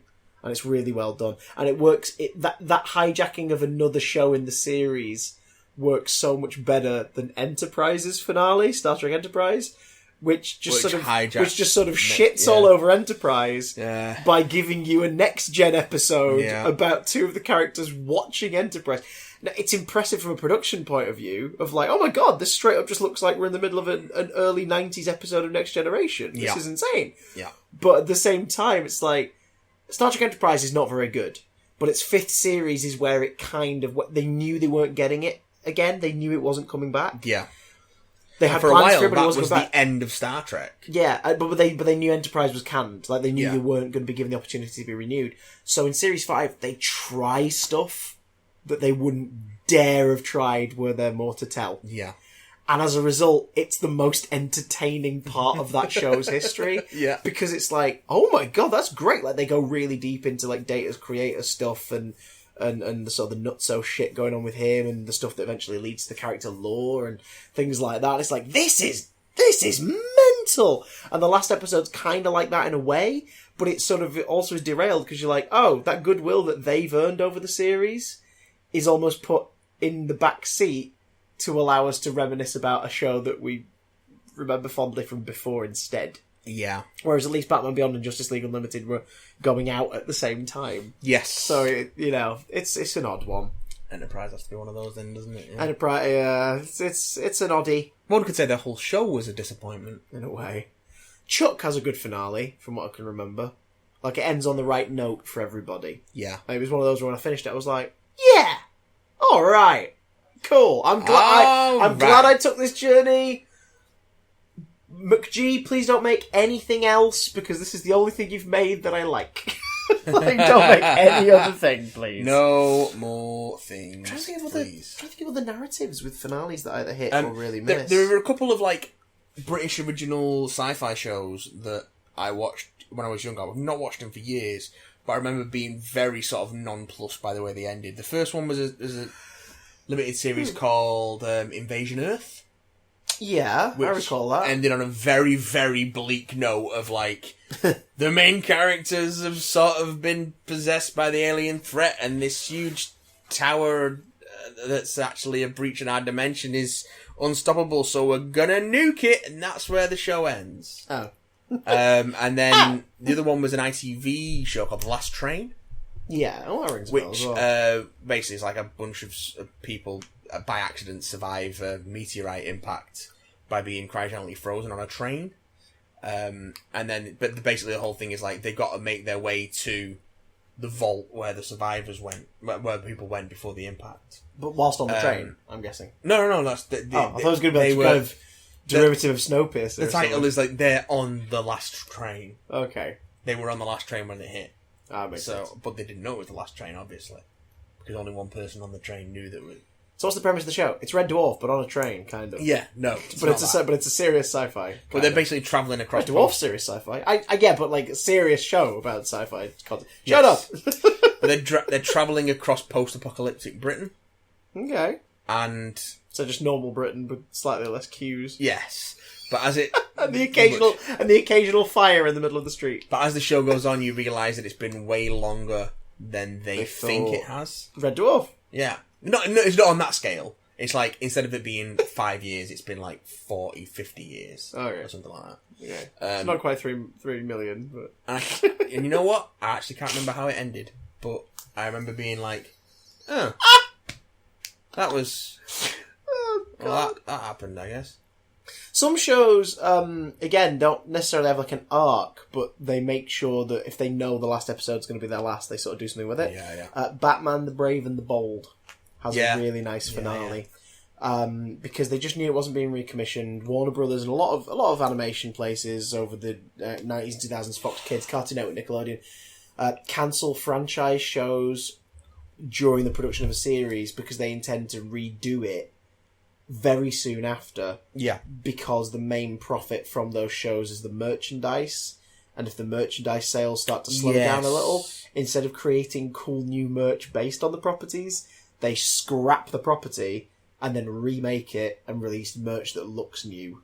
Yeah. Teenage Mutant Ninja Turtles is one of them that gets killed off and rebooted like every 5 years. It happened last year, didn't it? Yeah, and Nickelodeon got rid of TMNT, which was great, and replaced it with Rise of the TMNT. Yeah, which is again stylistically, animation-wise, is nice. I've not dived into it yet, but it was a shame to lose the previous iteration because it was probably the best yet. Actually. Yeah, I remember really enjoying what I saw of that. With a really basic CGI series one of we only ever go out in the streets at nights. There are less characters in the shot. But then after that, they get really experimental with the visuals. Series 3 in particular. Like, Series 2 ends with their defeat. And they fucking retreat and get out of there. And Series 3 opens with them licking their wounds in a cabin in the middle of nowhere, like trying to figure out what to do next. Which turns into like a 5 or 6 sort of mini arc of horror-themed pastiches and homages. Pretty fucking including good. a Nightmare on Elm Street one with Nightmare Beavers. Yeah. Just like, what? two of which are voiced by Robert Englund. And So, they know what they're doing. There's the I think it's a season 1 episode actually where they get the guy who plays Lopan in Big Trouble in Little China to come back to basically play that part. Play Lopan. Oh my god, it's so good. Yeah, it was really good. I love that really good show. But one of them is Batman Brave and the Bold. They knew that it was being ditched. Batman Brave and the Bold, for those who don't know, was a brilliant take on Batman, an animated series from the late 2000s into the early 2010s that was a goofy Silver Age and a bit of the Golden Age inspired team-up show based on the Brave and the Bold comic books where DC heroes would get together and go on an adventure. Yeah. And this one was Batman with another hero, and characters who didn't normally get the spotlight were in the spotlight. So Aquaman was a regular fixture of the show, voiced by John DiMaggio in the most entertaining rendition of the character yet. You would have characters like Blue Beetle and the Red Tornado regularly featuring. You'd have characters like Wildcat, Black Canary, Zatanna getting featured episodes. In the 5th and final season, they would dip into, here's a Wonder Woman story. Oh, go on, here's a Superman story. There you go. But they made you wait for that shit because that was not the focus. Diedrich Bader played a version of Batman that was very much like the, you know when people gently take the piss out of the Conroy, kind of like, I am Batman. That's Diedrich Bader's Batman. He's the gentle ribbon. Hammers of justice. Hammers of justice. And it was brilliant. It's based on like that sort of Dick Sprang era of the illustrations. I mean, Joker's face is literally the face you see on the bloody playing cards in all of the comic book iterations. Like it's wonderful. They knew it was ending. And they knew it was probably, they didn't know exactly because they weren't working on what replaced it, which was Beware the Batman. Again, another short-lived show that was, and then in its 3rd and final season kind of got better, but then it got scrapped. Yeah. Which was a CGI, gritty, inspired more by the Earth One book take on it all, that didn't use any of the main villains. The only Batman villains that featured in it by the end were Harvey Dent was about to become Two-Face, and he did, but you never saw Two-Face. He was wearing like a mask. Yeah. Anarchy was in it. And episode 1 featured Professor Pig, but Professor Pig was now an animal rights activist and extreme protester. So he wasn't a psycho butcher thingy. So it's like, why make it Professor Pig? Just do something else. Yeah. If you can't really do Professor Pig in a kid show, don't do Professor Pig. Talia and Ra's al Ghul appeared in it eventually. Oh, okay. But like that was their novelty was it's not going to be Batman villains. It's like, right, you do realise his villains are half of the outside appeal of that character. The mirror that they hold up to Batman is what makes them so compelling. You twat. But whatever. But Brave and the Bold kind of had a suspicion that it was being replaced by a gritty CGI take, so they even have a reference in their last episode to the show that will replace it, which is a Batgirl show. Oh, okay. Which is done on purpose to annoy a specific character, but it's a gritty CGI show. They got a studio to do a CGI trailer for this show, in the show. But the plot of the last episode is Batmite, the interdimensional being voiced perfectly by Paul Rubens, is bored of Brave and the Bold because it's not gritty and interesting enough. Brilliant. And they make little nods to, like, the Nolan films and him being like, that's what Batman is now, right? So he wants to get the show cancelled, but he can't outright do it. So he tampers with the show's formula to annoy the viewers and demand a cancellation from the network. So suddenly, like, Aquaman's voiced by a different person. It's like a celebrity voice from the 80s. and he starts to change things. Batman's outfits look more and more ridiculous, obviously homaging a lot of the Silver Age weird stuff. And all that.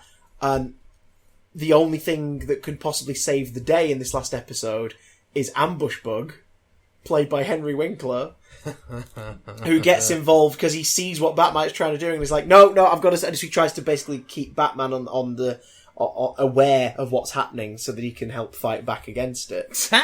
But by the end of the show, it's too late. It's been canned. And they have a goodbye party. Like, all the heroes and some of the villains gather in the Batcave to celebrate the end of that adventure as the set builders come in and start removing the cardboard T-Rex in the background and dismantling the computer. And it's a wrap party for the show that ends with Batman giving a message to camera, basically just saying, like, our adventure might be over, but, like, the things we've learned along the way will never leave us, and as long as you believe in this, that, and the other, the hours of justice. Like, it's just like a little moral for the kids watching, because it was ultimately aimed at younger kids, with a massive dump of fan service for the parents watching with them. But then at the end, Batmite's celebrating that he's getting his new show until he and his rooms start to disappear because the show he's in don't exist anymore. He's He's like, wait, what? And then he goes, and Batmite's gone. And it's like, that is great. They left this daft, wonderful, batshit weird show on a note that makes you feel devastated it's ending. Yeah. But also, like, happy that they got to bow out on their own terms. And that tends to be really the pattern. Like, shows tend to end really well when the creators are like, okay, we're doing it the way we want to do it. Yeah. Apart from Game of Thrones, which is like, okay, we just want to be done with this until we can go and do something else. Pretty much. It's like, I cannot wait for all of the cast to eventually say something about what happened. The only cast member I've noticed has been very aggressively defending the ending of Game of Thrones has been Sophie Turner. Not necessarily the choices, but just like fighting against people who are slagging it off. Yeah, I don't think... which I got to a point. I totally get what they're talking about, the protesters and the people petitioning for a remake. Yeah. Absolutely tell them to piss off, because that's ridiculous.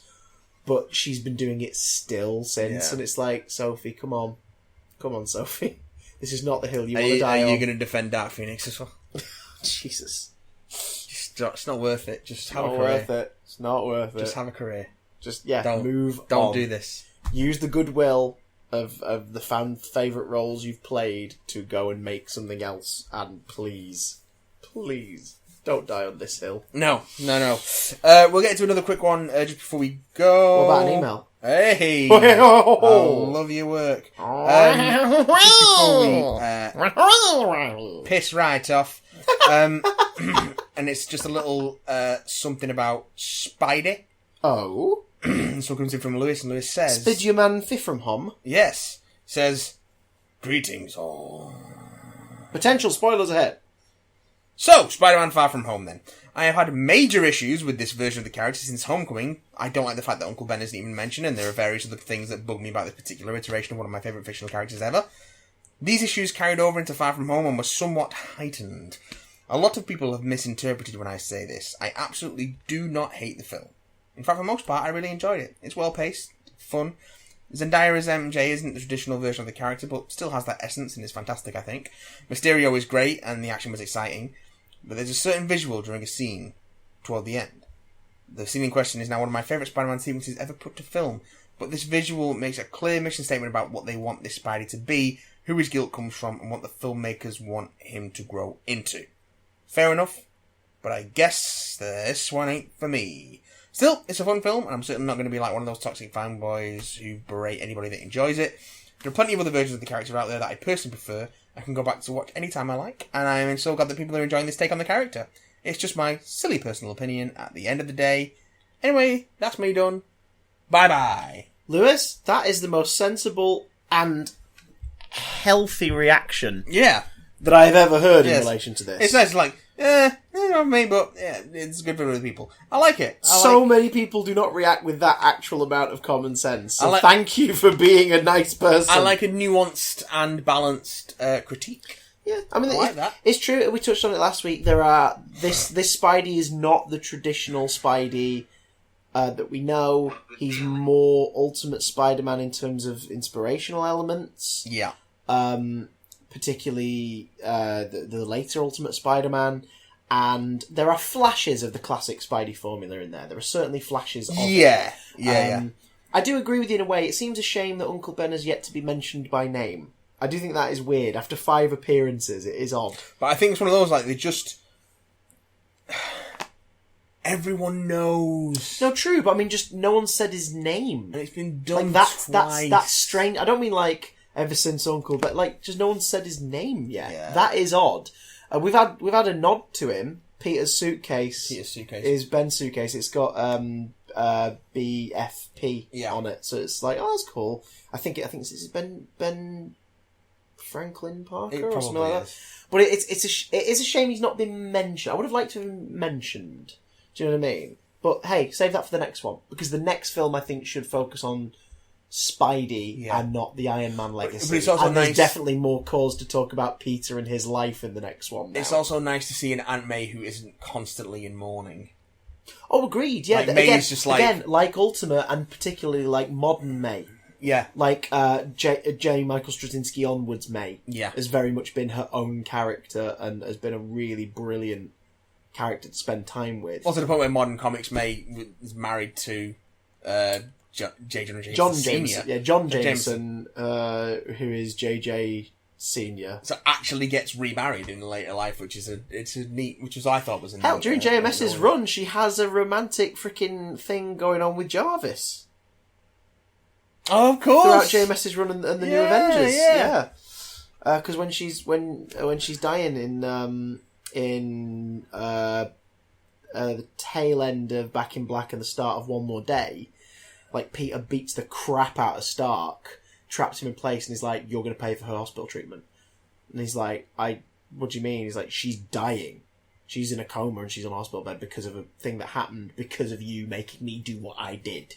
Because of you, I did this, that led to this, and that led to her dying. So you're going to pay for it." And Stark's like, "I genuinely am sorry about May. Like, I didn't know. I'm so sorry. But I'm not paying for that. Because then I will have aided a fugitive. And that will knock down my campaign. I'm the head of this thing. I'm the head of the thing that's trying to catch you. Like, I'm not going to do it." And then Stark escapes but lets Peter off because of Aunt May's like, "I'm going to go. I'm going to leave you be." And off he buggers. And then he gives Jarvis $3 million and he's like, "Right, here's where they are. Go and be a donor. Go and be a random donor."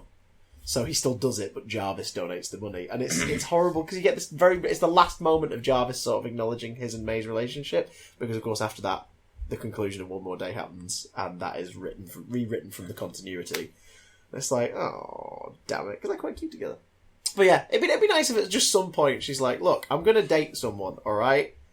Like, your uncle's no longer here." Not really. Like, yeah, your uncle is no longer here. I miss him so much, but like I've found somebody and Ben would approve. Do you know what I mean? Like, just do something like that. And it's Happy Hogan.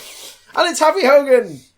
It's freaking Happy Hogan. Oh, I can't get over that shot in the play. Again, vague, not spoilers, but I can't get over that shot in the play when Peter just sort of does the little thing with the hologram, and it's just it's a direct shot from the obvious movie that it's from. Yeah. And as Kevin Smith pointed out in his video about it this week, it's the direct shot whilst it's being observed by the guy who gave us that movie. And it's just like, oh, this is so good. That scene alone made me realise why this is the end of Phase 3. Yeah. Like, we've gone full circle now. Like, it's happened. Yeah. And Phase 4 can be a complete clean slate. With characters we know and love and brand new characters. And hopefully we'll have more information about that in the next few weeks as we approach San Diego Comic-Con. As we approach the millennium. So what I want to know for next week, folks and foquettes alike, yes, is in the run-up to SDCC 2019, what reveals are you expecting? There won't be too many from the world of gaming as we've just had E3, but as far as like comic books, movies, TV series and franchise stuff that's about to come up, what do we think we're going to see? If we get any gaming stuff, we'll get more Avengers info, but... Well, that's the thing. Disney, like you said, Disney are coming to talk. Disney are going to announce something or other with the Marvel panel. But, you know, what else is out there? What books are we going to see?